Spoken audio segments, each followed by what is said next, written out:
പത്മജ, ഇന്ന് പ്രതിപക്ഷ നേതാവ് പറഞ്ഞത് അന്തവും ക്ഷമിക്കണം, നിങ്ങൾ ഭീഷണിപ്പെടുത്തി പ്രതിപക്ഷ നേതാവിനെ എന്നാണ്. അതായത് 3-ാം തീയതി കത്തുമായി പോകുന്ന സമയത്ത് കുടുംബം അവിടെ എത്തി ചില കാര്യങ്ങൾ പറഞ്ഞു, ചില കാര്യങ്ങൾക്ക് വ്യക്തത തേടുക മാത്രമാണ് പ്രതിപക്ഷ നേതാവ് ചെയ്തത്.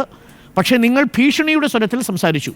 CPM പണം തരാമെന്ന് നിങ്ങൾ പറഞ്ഞു, BJP പണം തരുമെന്ന് നിങ്ങൾ പറഞ്ഞു എന്നാണ് പ്രതിപക്ഷ നേതാവ് പറഞ്ഞത്. ശരിയാണോ? ഉണ്ടായിരുന്നില്ല. ഒന്ന്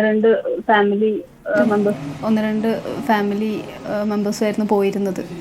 പക്ഷെ അങ്ങനെ ഒരു ഭീഷണിയുടെ സ്വരം അവിടെ ഉണ്ടാവുമെന്ന് ഞാൻ വിശ്വസിക്കുന്നില്ല. കാരണം ഒന്നാമത് അങ്ങനത്തെ മാനസികാവസ്ഥയായിരുന്നു. പിന്നെ നമ്മളൊരു അപേക്ഷയും കൊണ്ടുപോകുമ്പം ആരെയാണ് നമ്മൾ ഭീഷണിപ്പെടുത്തേണ്ടത്? അല്ലെങ്കിൽ ഞങ്ങൾ അത്രയും വലിയൊരു നേതാവിനെ ഭീഷണിപ്പെടുത്താൻ ഞങ്ങൾ ആരാണ്?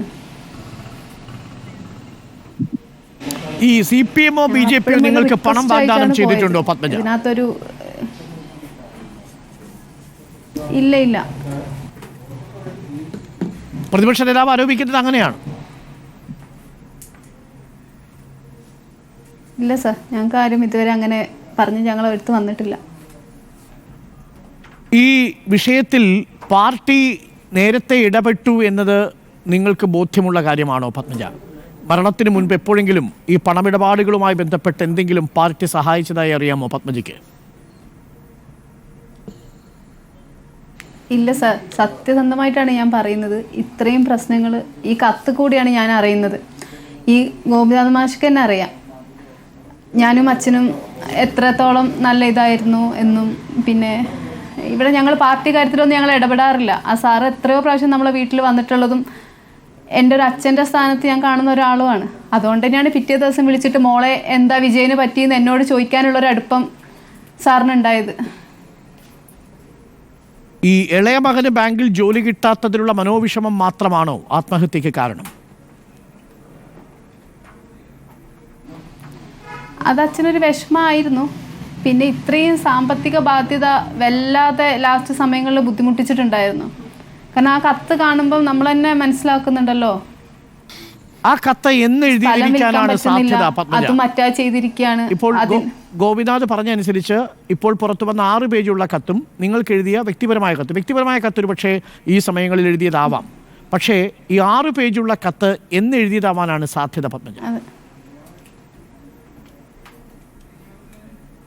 സാർ, എനിക്ക് അതിന്റെ പേരിൽ വ്യക്തത എനിക്ക് അറിയില്ല. അത് കാരണം സംശയം മാത്രമാണ് അതിന്റെ അടിയിൽ എഴുതുന്നുണ്ടല്ലോ.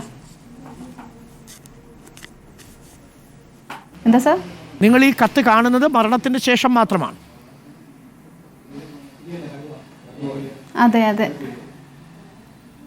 ഇത് മരണത്തിന് ശേഷമാണ് ഞങ്ങൾ കാണുന്നത്. അച്ഛന്റെ സംസ്കാരവും അങ്ങനത്തെ ചടങ്ങുകളൊക്കെ കഴിഞ്ഞതിന് ശേഷം. ആദ്യം നിങ്ങൾ കാണുന്നത് നിങ്ങൾക്ക് എഴുതിയ വ്യക്തിപരമായ കത്തുകളാണ് അല്ലേ? അതോ ഈ KPCC പ്രസിഡന്റിനും മറ്റുള്ളവർക്കും എഴുതിയ കത്താണോ? അത് ഞങ്ങൾ തുറന്ന് നോക്കിയിട്ടുണ്ടായിരുന്നില്ല. അതൊരു 4 കവറിലാക്കിയിട്ട് തന്നെ വേറെ വെച്ചതായിരുന്നു. ഒരുമിച്ച് തന്നെയായിരുന്നു ഒരു ഡയറിക്കകത്ത്.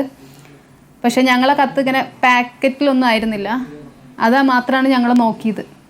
കോപ്പി 2 എന്ന് എഴുതിയത് മറ്റൊരു പേനയിലാണെന്ന് പ്രതിപക്ഷ നേതാവ് പറയുന്നുണ്ട്. അത് എഴുതിയത് ഇദ്ദേഹമാണോ എന്ന് സംശയിക്കുന്നുണ്ട് പ്രതിപക്ഷ നേതാവ്. സാർ, ഞങ്ങൾ അതിനകത്തൊന്നും ചെയ്തിട്ടില്ല. അത് അച്ഛൻ തന്നെയാണെന്നാണ് ഞങ്ങൾ വിശ്വസിക്കുന്നത്.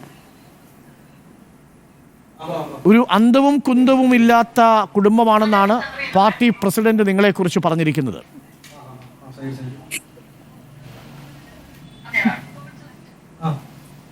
അതിനോടൊക്കെ നമ്മളെന്ത് പ്രതികരിക്കാനാ? ഞങ്ങളോട് അച്ഛൻ പറഞ്ഞ കാര്യം ഞങ്ങൾ അതേപോലെ ചെയ്തു, അത്രമാത്രം. ഇതിനു പിന്നിൽ മറ്റേതെങ്കിലും രാഷ്ട്രീയ പാർട്ടികളുടെ സമ്മർദ്ദമുണ്ടോ പത്മജ? പാർട്ടീനെ പറ്റിയിട്ടോ? ഇല്ല. ഞങ്ങൾ പറഞ്ഞല്ലോ, ഇത്രയും കാര്യങ്ങൾ ഞങ്ങൾ കേട്ടിട്ടും ഞങ്ങൾ സഹിച്ച് ഇരുന്നത് ഈ 10 ദിവസം വെയിറ്റ് ചെയ്തതാണ്. പത്മജ, ഈ 65 ലക്ഷം രൂപയിൽ കുടുംബത്തിന് വേണ്ടി എടുത്ത പ്രാരാബ്ധങ്ങളുണ്ടോ?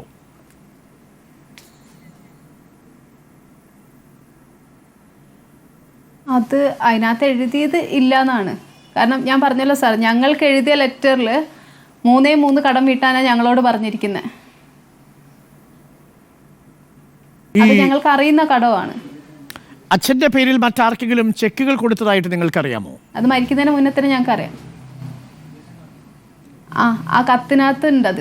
ചെക്കിൻ്റെ ഞാൻ കൊടുത്ത യാതൊരു ചെക്കിൻ്റെയും ബാധ്യത മോനെ ഏറ്റെടുക്കരുത് എന്ന് പറഞ്ഞിട്ടുണ്ട്. അപ്പം അതിൽ നിന്ന് നമ്മൾ മനസ്സിലാക്കേണ്ടത് ചെക്ക് കൊടുത്തിട്ടുണ്ടാവണം.